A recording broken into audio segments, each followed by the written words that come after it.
Thank you very much, Rebecca. Yeah, not an easy task to catch 7 speakers in 4 statements in 5 minutes. So thank you. That sets the example for all the others. And the next other being. Oh, sorry about that. And the next other being our very own Karima Kurtit, who is one of the rapporteurs for the second session of the morning, together with Thomas Tentino. So either of you will do the honors, right? We will do it both. You will do it both, but you get the same time. Yes. Okay. You can start. I have to search for the.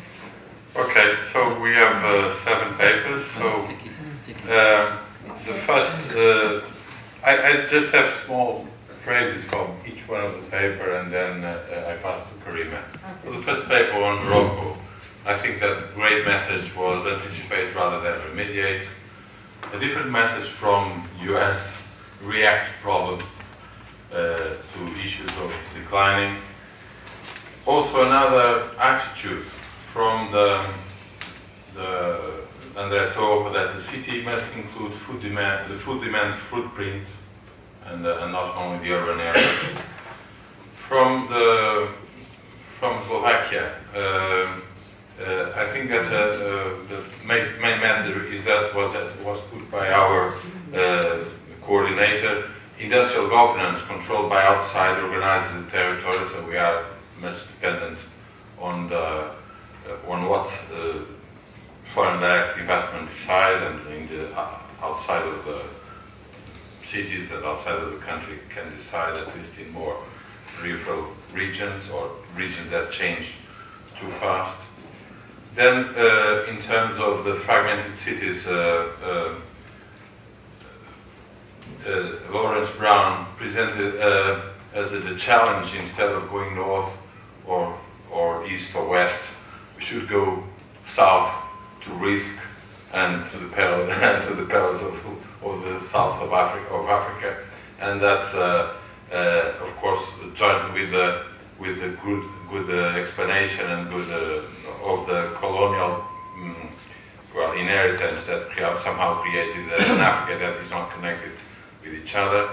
And then we have 2 papers on global warming that somehow shows that cities must be planned to reduce the impact of extreme events, and most of the time the city plans are not designed for those events, are designed in areas that then we have major disasters.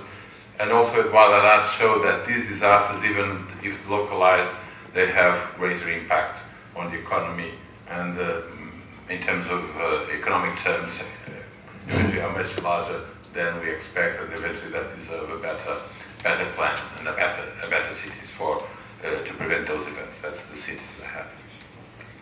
Thank you, Thomas. Okay, it's my turn. Well, the session 2 is about land use and environmental in cities. But if we focus more on the cities, we see that cities do not only deal just with one challenge. So what we did based on these 4 pillars, look at the performance of cities, as what Neil Reed said about Boston, Detroit. Larry also mentioned a couple of cities in Africa. Based on these critical success factors, you have to look also to their performance in the present situation, also into in the future. So what we developed is also 4 urban images. So that means that cities are not only have one future ambition or future vision.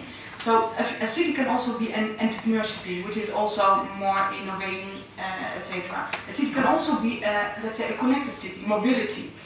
And what's very important is to look at the interfaces between these, let's say, future images, but also critical success factors. If you look at, let's say, urbanization, population problems, you can also solve this problem not only to look at it from one perspective, but also from another perspective. How can we solve this issue?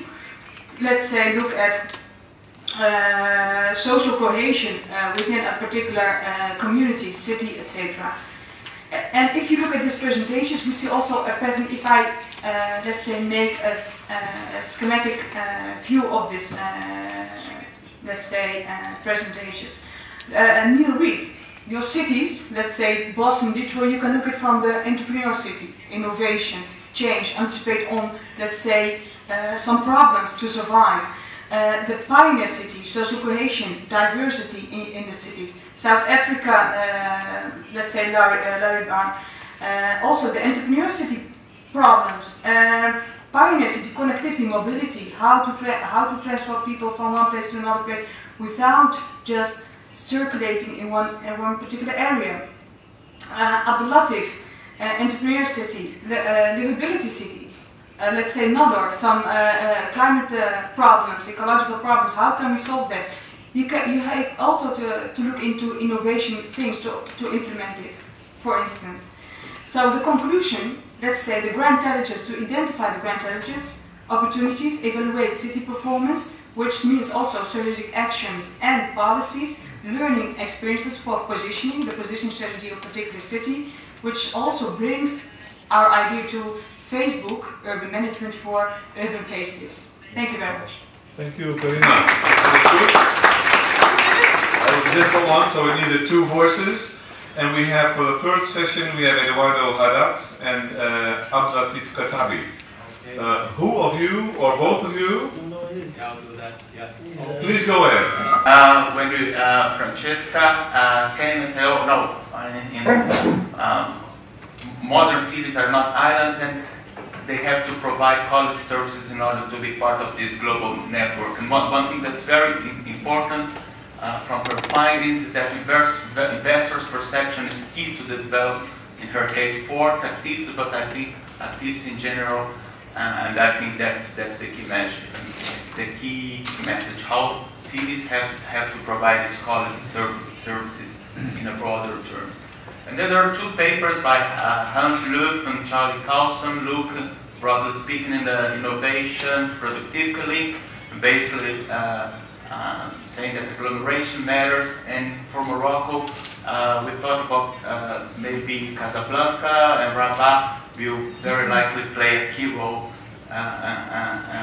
in these enhancing this innovation productivity likely. It was raised by Hamid Ben Al-Abdil this morning when Thomas asked about the role spatial, whether it's spatial competition or spatial complementarity between Casablanca and Rabat. He claims there is economic complementarity but cultural competition. In our view, these are important conditions from which we can think about innovation in these areas, so that these two cities may be candidates to be part of a, so to say, corridor of knowledge-based activities. And the question that remains is how about regional inequality in the country as this corridor sort of prospers. And finally, we have the paper by Marco Acri, basically saying that cultural and natural heritage they are key assets for modern cities. And his approach was, well, what can we learn from experiences elsewhere? And from the case study for Ljubljana, I thought that participation seemed to have been important, as the role of community leaders and local stakeholders in general, focusing more on residents and looking not at the city isolated, but in it, and also its surroundings would be important for looking at this issue. And then I will go back to Peter Baker's paper, saying that okay, putting all this together, we have to have an integrated framework for spatial planning. So that's somehow the connections we saw in papers, intersections with a broader discussion throughout the day. Thank you. Okay, all the roads lead back to Peter Beatty. That's a nice one at the end of this day. And now that I sit here, let me speak just two words as a member of the management board of the JPI Urban Europe. Karima gave a couple of examples of what went on in Urban Europe last year. And now she and Peter and many here organized this workshop.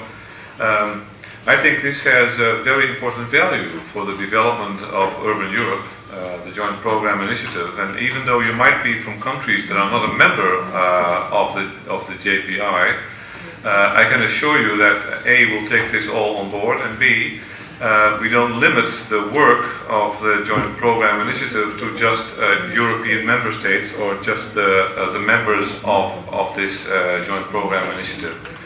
So I hope that out of the session today and tomorrow, something more may evolve over the coming years.